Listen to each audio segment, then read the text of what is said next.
Si la majorité des personnalités du petit écran disposent d'encore un mois de vacances avant de faire leur rentrée, celle-ci s'est fait en plein mois de juillet pour le nouveau présentateur météo de TF1.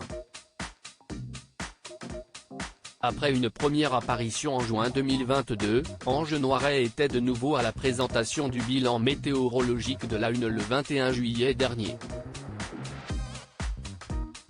Et le moins que l'on puisse dire, c'est que le trentenaire a fait forte impression, tant auprès des téléspectateurs qu'auprès de ses nouveaux collègues.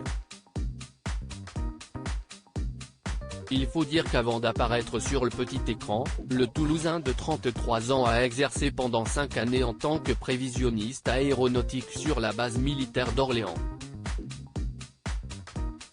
Et si c'est justement l'armée qui l'a incité à faire carrière en météorologie, il aurait préféré embrasser un tout autre corps de métier. Ange Noiret rêvait en effet de devenir pilote d'hélicoptère, une vocation à laquelle il a été contraint de renoncer à cause de sa myopie, précise Le Point. Un mal pour un bien puisque le jeune homme s'est finalement avéré être mordu de météo, alors que j'avais toujours été bon élève sans trop travailler, je me suis surpris à bûcher mes contrôles comme un fou, s'est-il souvenu lors d'un entretien accordé à Télé Loisirs. Louise Bourgoin, Charlotte Lebon, Amel Chabi. Ces emblématiques Miss Météo qui ont changé de vie et Ange Noiret, météorologue passionné. Si Ange Noiret a bûché comme un fou, ce fut sur les bancs de l'École nationale de météorologie de Toulouse où il a suivi une formation d'1 an après avoir effectué ses 8 mois de formation militaire.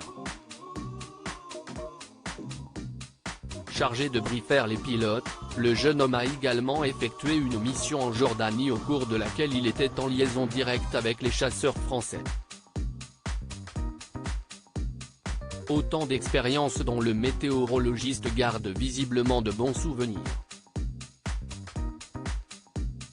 Voilà d'où je viens.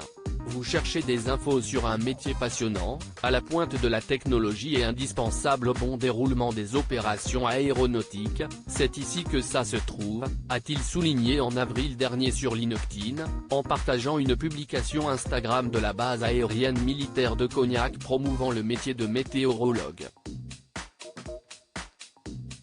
Article écrit en collaboration avec 6 médias. Crédit photo, capture d'écran TF1.